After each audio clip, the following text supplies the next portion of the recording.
হযরতে নসর ইবনে সাঈদ সবাই বলুন রাদিয়াল্লাহু তাআলা আন।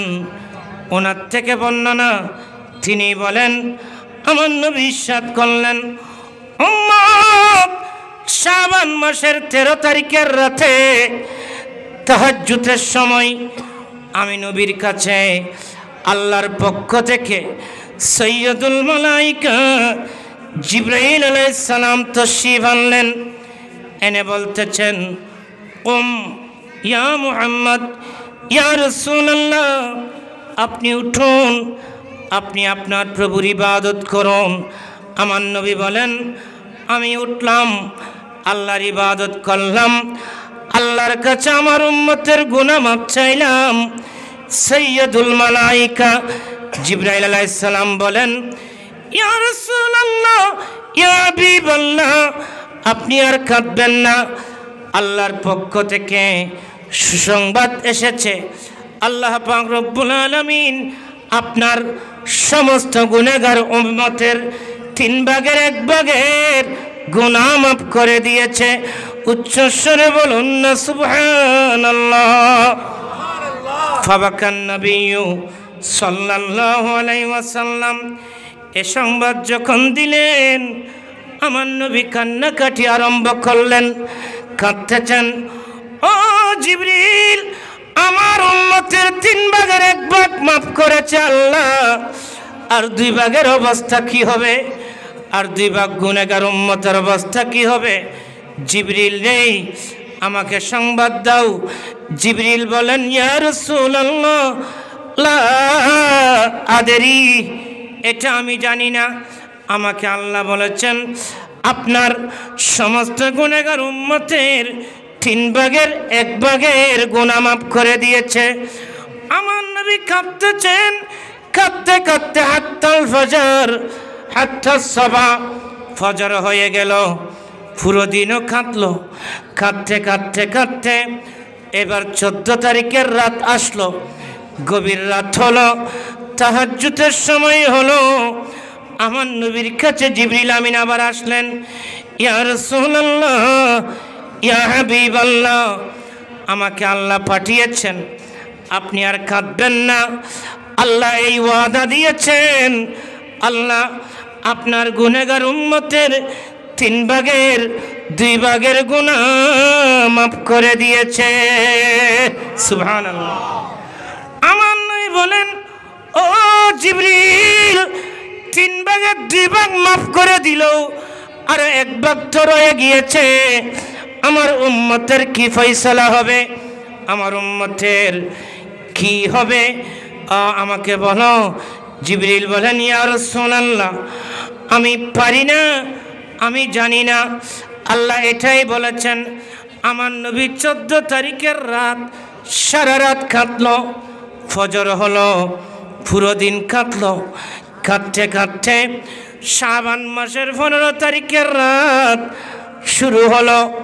আমার নবী কাঁদতে কাঁদতে বিছানায় গেলেন, থন্দ্রা থন্দ্রা ভাব।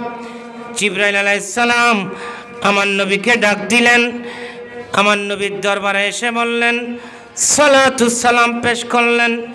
আমার নবীকে ডাক দিলেন, ইয়া মুহাম্মদ সাল্লাল্লাহু আলাইহি ওয়াসাল্লাম, ইয়া রাসূলুল্লাহ, আপনি উঠুন, আপনার উম্মতের জন্য গুনাহ মাফ চান। আমার নবী এই 15 তারিখের রাত উঠে ওযু করে নামাজ পড়ে আল্লাহর কাছে কাঁদতেছেন, কাঁদতে কাঁদতে কাঁদতে কাঁদতে হাত্তা সাবা, ফজর পর্যন্ত কাঁদলেন।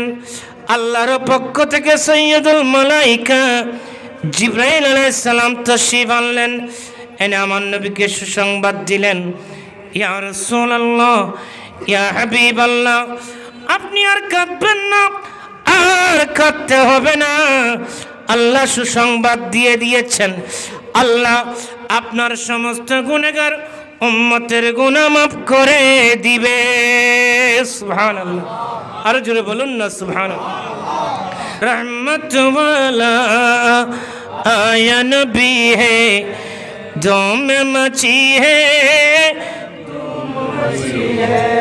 आका का महफिल जो भी सजाए करके चरागा सबको बुलाए उसका हमेशा झोली भरी है उसका हमेशा झोली भरी है धूम में मची है धूम में मची है ধুম মচি হে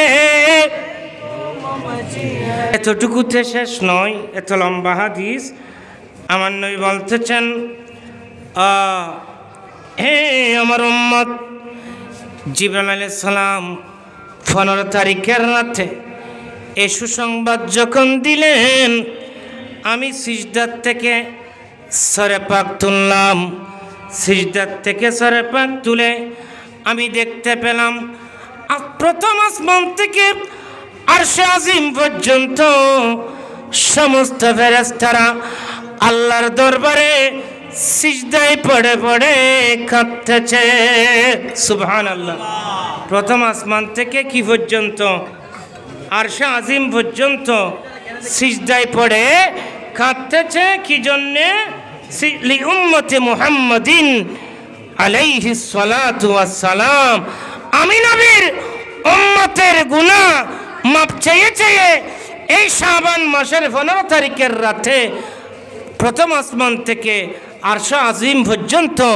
সমস্ত ফেরেশতারা আল্লাহর দরবারে সিজদায় পড়ে পড়ে কাঁদতেছে তো যে রাতের ফজিলত আমার নবী এত স্পষ্টভাবে ঘোষণা করেছেন তাহলে এই রাতে আমরা মুহতম সাহেব ডক্টর লামজহাবি আলে হাদিসদের মতো ফেট বরে খেয়ে নাক টেনে টেনে ঘুমাবো না সারা রাত ইবাদত করবো জোরে বলুন না কোনটা করব আপনারা কি ইবাদতের পক্ষে না ঘুমের পক্ষে ইতারা ঘুমযোগ্যই রে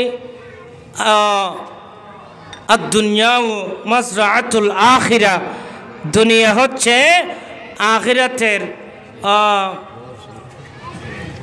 আখিরাতের ক্ষেত স্বরূপ আর বিশেষ করে দুনিয়া হচ্ছে ইমানদারের জন্য জেলখানা আর দুনিয়া ও সিজনুল মুমিন ও জান্নাতুল কাফের ইতারা আলা হাদিস শেখ হলে দুনিয়া এনারে ব্যস্ত মনে করি ঘুমযোগ্যই আর সুন্নি হলে আশেকে রসুল হলে আন নবীর প্রেমত সারা রাত ইবাদত করিব ঠিক কিনা